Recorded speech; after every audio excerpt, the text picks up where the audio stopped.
이 시간 함께 보실 하나님의 말씀은 마가복음 10장 13절에서 22절까지의 말씀입니다. 마가복음 10장 13절에서 22절까지 말씀 보도록 하겠습니다. 사람들이 예수께서 만져주심을 바라고 어린 아이들을 데리고 오매 제자들이 꾸짖거늘 예수께서 보시고 노하시어 이르시되 어린 아이들이 내게 오는 것을 용납하고 금하지 말라. 하나님의 나라가 이런 자들의 것이니라. 내가 진실로 너희에게 이르노니 누구든지 하나님의 나라를 어린아이와 같이 받들지 않는 자는 결단코 그곳에 들어가지 못하리라 하시고 그 어린 아이들을 안고 그들 위에 안수하시고 축복하시니라.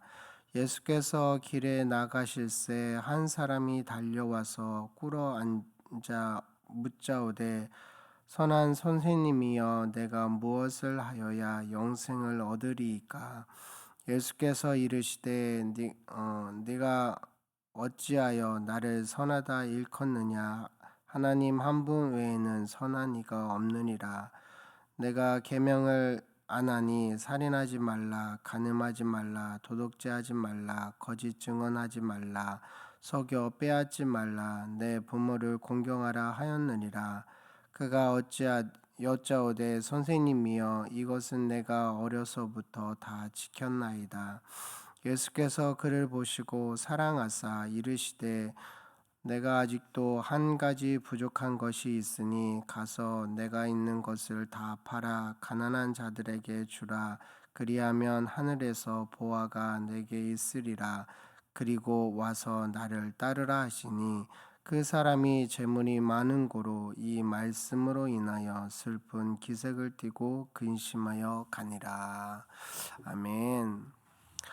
오늘 이 시간 어린아이처럼 단순하고 겸손하게 따르라라는 제목으로 함께 말씀을 나눌까 합니다.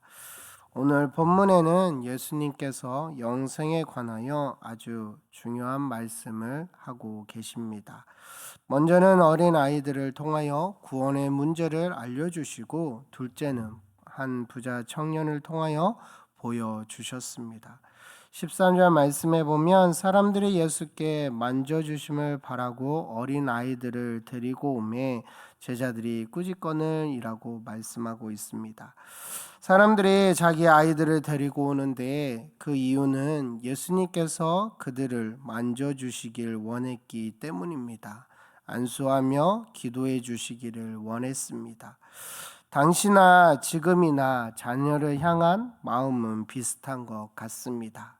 자녀가 바르게 자라길 원하고 축복의 삶을 살기를 바라는 마음은 똑같은 것 같습니다. 믿음의 가정에서는 더욱 자녀들이 주 안에서 자라길 소망하고 있습니다. 당시도 그 마음을 품고 자녀들을 데리고 예수님께 나왔습니다. 그런데 제자들의 반응은 어떠한가요? 13절에 보면 제자들이 꾸짖거늘이라고 말합니다. 안 그래도 많은 사람들이 예수님께 나아오고 있는 상황 속에 당시 사회적으로 연약하고 무가치한 존재로 여겨졌던 아이들까지 나아오자 제자들 입장에서 제재를 하였던 것입니다. 그러나 이는 예수님의 생각과는 방향과는 전혀 다른 것이었습니다. 예수님은 이미 9장 37절에 누구든지 내 이름으로 이런 어린아이 하나를 영접하면 곧 나를 영접한다 라고 말씀하셨기 때문입니다. 제자들이 그 말씀을 기억하였다면 어린아이들을 데리고 온 부모들을 꾸짖지 않거나 막지 않았을 것입니다. 물론 제자들은 다 이유가 있었을 것입니다. 나름대로 예수님이 피곤하신데 어린 아이들을 인해 더 피곤하게 되실까봐 염려해서 막았을 수도 있습니다. 무엇보다 그 당시에 사회적으로 연약하고 무가치한 존재까지 챙기는 것은 무모한 것이라 생각할 수도 있었을 것입니다. 그러나 그런 제자들의 모습은 예수님 보시기에 좋지 않았다라는 것입니다. 사랑하는 성도 여러분, 분명히 우리가 알아야 할 것은 믿음으로 행하는 모든 삶의 행동에 있어 이것이 내 생각으로 행하는 하나님의 일이 되어서는 안 된다라는 것입니다. 내 생각에 믿음으로 행하는 행동이라 생각하지만 오히려 그러한 행동이 하나님의 일을 막는 결과를 낳게 될 수 있다라는 것을 기억해야 합니다. 내 생각이 앞서기보다 철저하게 하나님께서 원하시는 것, 하나님의 뜻을 먼저 찾고 분별하고 삶으로 드러내야 할 줄 믿습니다. 제자들은 자신들의 생각이 앞서 이러한 행동을 하였다라는 것입니다. 그러자 제자들의 모습을 옆에서 지켜보고 계셨던 예수님은 어떻게 행하셨습니까? 14절에 말씀합니다. 예수께서 보시고 노하시어 이르시되 어린아이들이 내게 오는 것을 용납하고 금하지 말라. 하나님의 나라가 이런 자의 것이니라 라 말씀하십니다. 제자들의 행동에 대한 예수님의 반응은 분노였습니다. 노하였습니다. 예수님께서 어린아이들을 데리고 오는 것을 금하지 말라고 하신 이유는 두 가지입니다.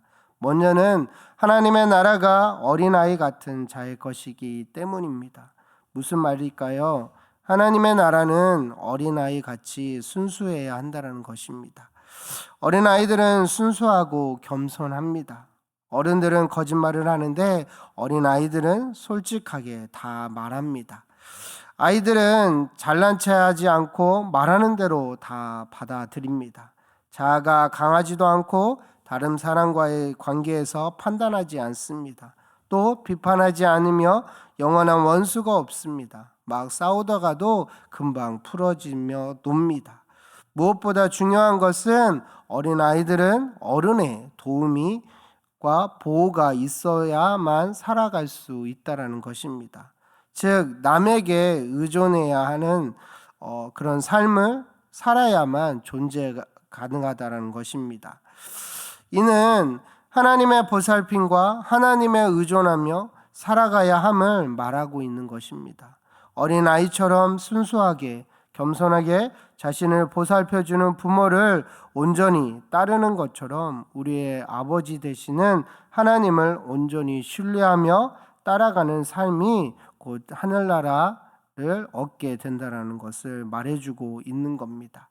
두 번째는 예수님은 하나님의 나라를 어린아이 같이 받아들여야 갈 수 있다라고 말씀하십니다. 15절에 보면 내가 진실로 너희에게 이르노니 누구든지 하나님의 나라를 어린아이와 같이 받들지 않는 자는 결단코 그곳에 들어가지 못하리라 라고 하십니다. 어린아이처럼 예수님을 영접한다라는 말은 아무 의심 없이 조건을 달지 않고 있는 그대로 받아들인다라는 뜻입니다. 예수님을 믿는 데에는 무슨 조건이 필요 없습니다. 그냥 모셔드리면 됩니다. 그리고 그냥 따라가면 됩니다. 어린아이들은 아무런 의심 없이 따라가고 조건 없이 받아들입니다. 이것이 좋고 나쁘고를 생각하지 않고 이것이 나에게 유익이 있나 없나 따지지도 않고 그냥 받아들이고 움직입니다. 그런데 어른들은 생각합니다.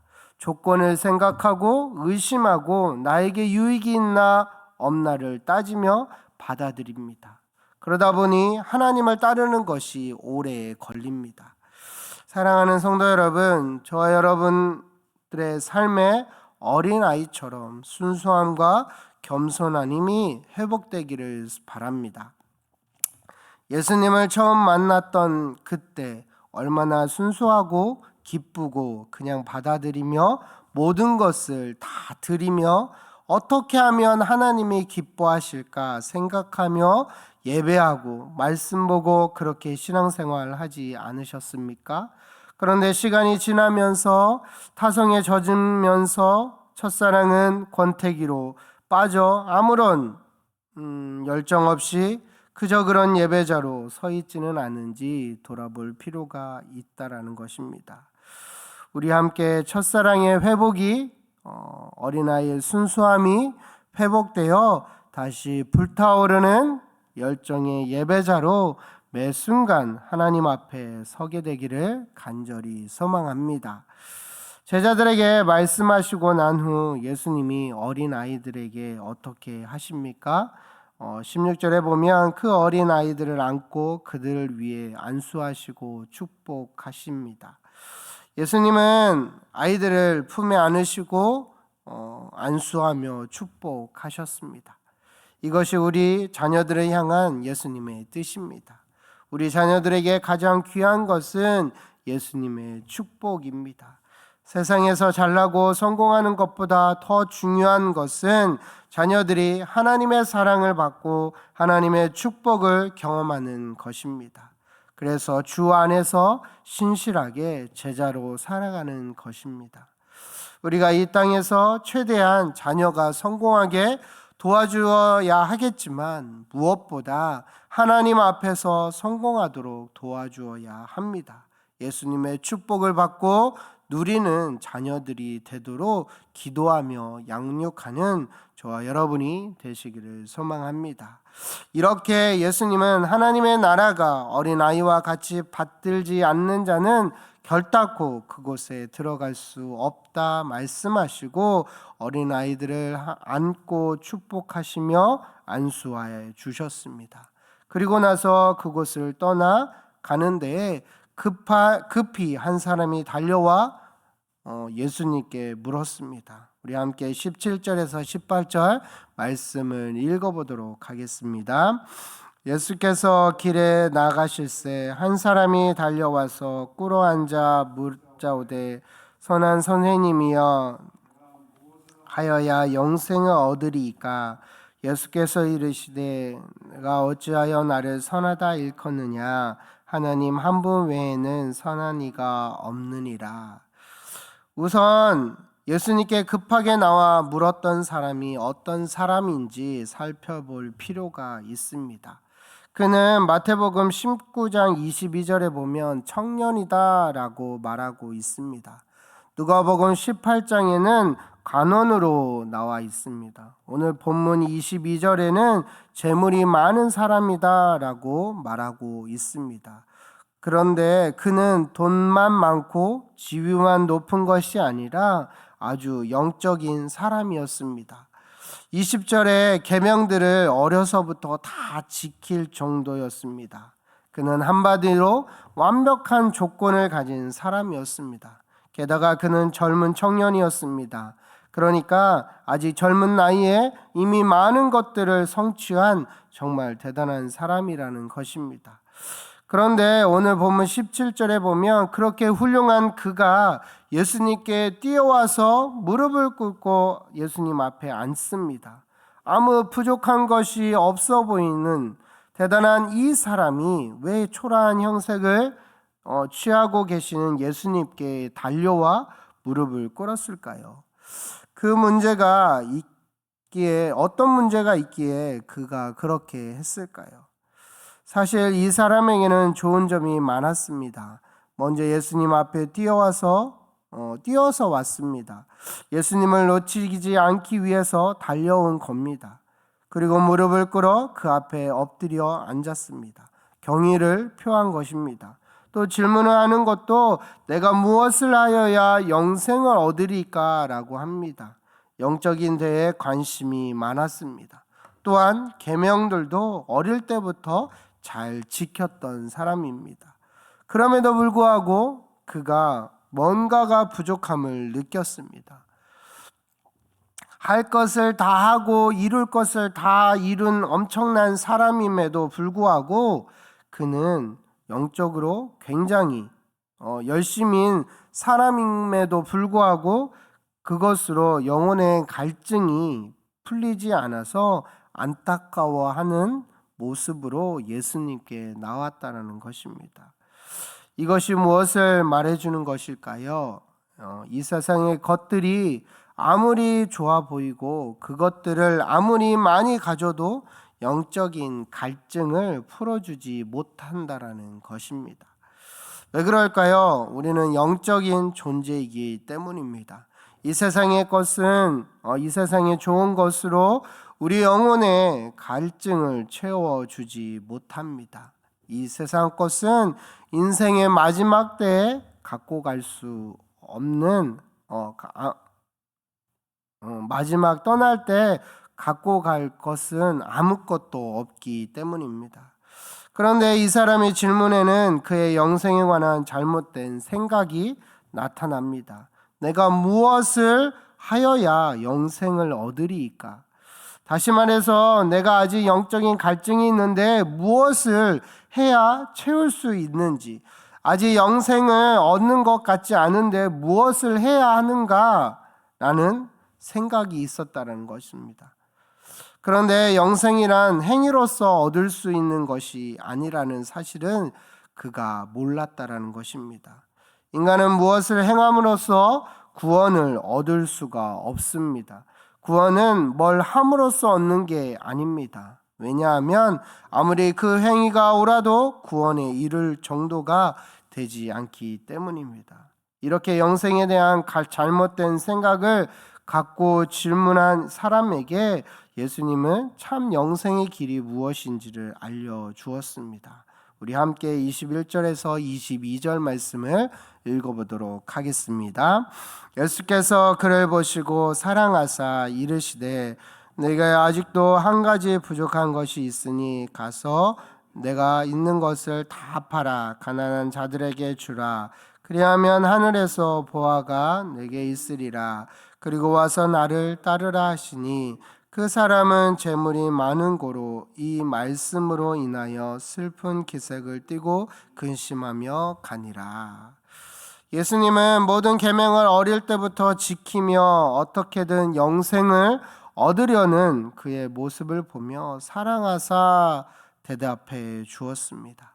재산을 다 처분하여 가난한 자들에게 나누어 주고 나를 따르라고. 예수님께서 이렇게 말씀하신 이유는 그 사람이 부족한 부분이 있는데 그것은 자신의 돈에 대한 사랑이 있다라는 것을 정확하게 알게 하시려고 하신 말씀이었습니다. 그러나 그 사람은 예수님의 사랑하는 마음에 그에게 가장 좋은 참된 진리를 이야기해 주었지만 그는 자신이 가지고 있는 재물로 인해 그 길을 선택하지 못하였다라는 것입니다. 22절에 보면 그 사람은 재물이 많은 고로 이 말씀으로 인하여 슬픈 기색을 띠고 근심하여 가니라. 그는 예수님의 제자로서의 삶을 살 수 있는 가장 좋은 기회를 얻었지만 자신이 가지고 있는 재물을 버릴 수 없어 그것을 놓치고 멀어져 갔습니다. 사랑하는 성도 여러분, 예수님께서 어린아이처럼 되어야 하나님의 나라에 갈 수 있다라고 말씀하신 상황 가운데 순수함을 잃어버리고 영생을 갈망하지였지만 정작 돈의 마음을 빼앗겨 예수님의 말씀을 받지 못하고 근심하며 돌아간 이 사람이 혹시 나는 아닌지 돌아볼 필요가 있습니다. 오늘도 예수님은 말씀하십니다. 나를 따라라.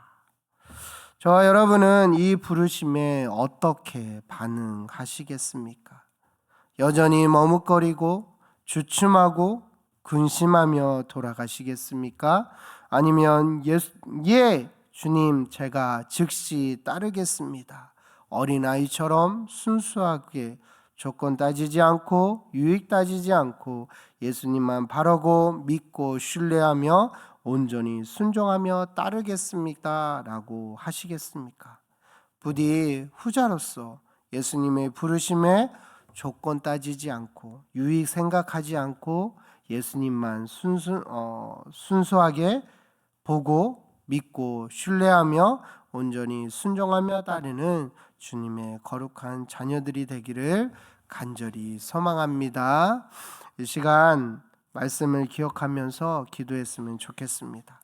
어린아이처럼 단순하고 겸손하게 앞뒤를 재지 않고 온전히 예수님을 따르게 하시고 무엇보다 수술을 하신 우리 김혜숙 권사님 빠른 회복을 찾아갈 수 있도록 해달라고 이 두 가지를 위해서 기도하시고 주기도문으로 모든 예배를 마치도록 하겠습니다. 기도하겠습니다. 사랑의 많으신 하나님 아버지 감사합니다.